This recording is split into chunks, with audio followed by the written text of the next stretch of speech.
team, Katie here from Equestrian Movement, and today I want to talk about why your horse might bite at you or nip at you just out of the blue unexpectedly, and how to break through that with your horse.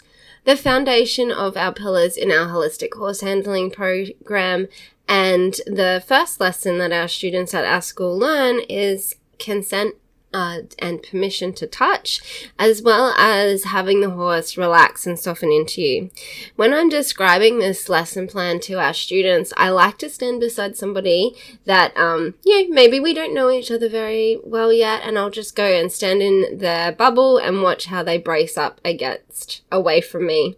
And we have to recognize that this is what happens with a lot of horses. Yeah, there's a personality type of horses that, they don't really have a personal space and they're all over yours, and you're trying to get them out of your personal space. But there's also a lot of horses that are really uncomfortable if we're in their bubble without permission, and they can communicate that. Firstly, they might communicate it by putting their ears, but it can escalate to biting and kicking if they're starting to feel really uncomfortable. So the first thing that we're looking for is relaxation, which is the tension going out of their nervous system of that brace, for us not wanting us in their bubble. Sorry. And you can see here where I'm just trying to find my way in Havana's space here. He's not completely accepting me in his space yet. He's not completely relaxing and accepting me into his space. And I'm just trying to create that, that positive experience of why he would want me in his bubble. I'm trying to find where that itchy spot is, where he wants to be touched. We're looking for our relaxation cues, so we can still see where he is alert and looking around his environment. He's not feeling safe in relationship with me yet, feeling safe to go to sleep.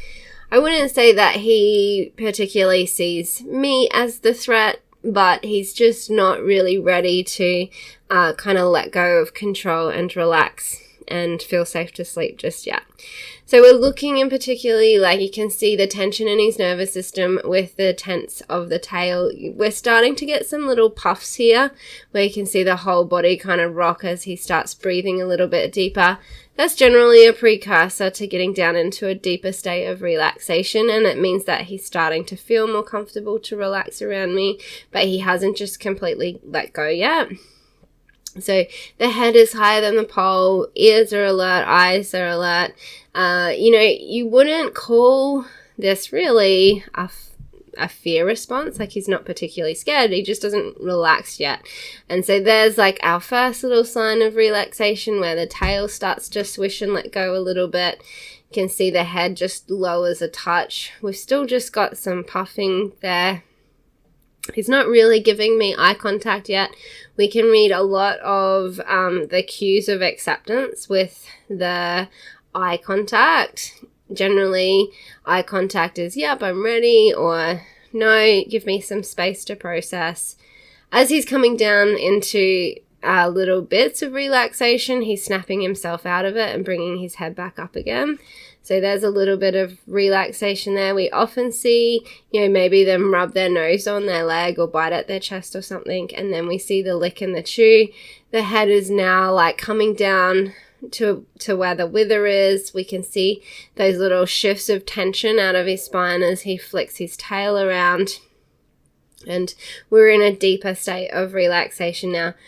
You can see with the nostrils flaring gently, he's just breathing a little bit deeper. He's not inviting me into his space yet. You can see where he's still turning his head away. He's not giving me eye contact. We're not broaching the subject of whether I can enter his space. We're just still talking about if he feels safe to relax with me. So we're still seeing those little puffs. You can see his body rock, his eyes are looking, and he's re-alerting himself. So that's what can happen when we start to go into these relaxation cues, is as they start to relax and drift off, they'll snap themselves out of it. It doesn't feel safe to be that relaxed, and they'll pick their head up and alert themselves again. And so what we want is the horses to keep feeling comfortable in letting go and relaxing and going to sleep around us. We see the little tail lift there, which is, a good sign that he's coming into less tension, holding less tension in his body. Even though the signals from our head is giving us more alertness, he's still kind of in a bit of a freeze state with his body, and he's starting to shift some of that with the tail loosening and flicking around. So the ears are just listening to what's going on around him, but he's fairly focused on me. I'm giving him that invitation to consent, me approaching him, and him turning away from me there is a no. I can stay there. And then he's come into my space here, and we're still just broaching the subject of how he would like me to approach him and how he would like me to enter his space. So these are the kinds of things, and then we've got a deeper relaxation cue there. We've got the licking and the chewing.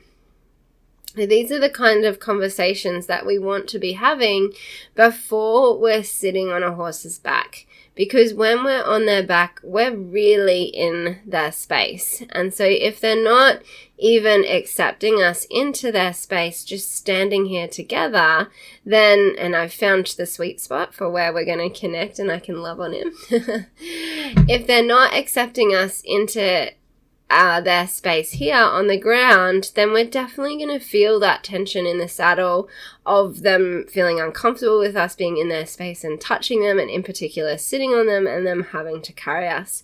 So we really want this good relationship of working on each other's bubbles happening on the ground before we're in the saddle. That's it for me from today. Until next time, happy trails.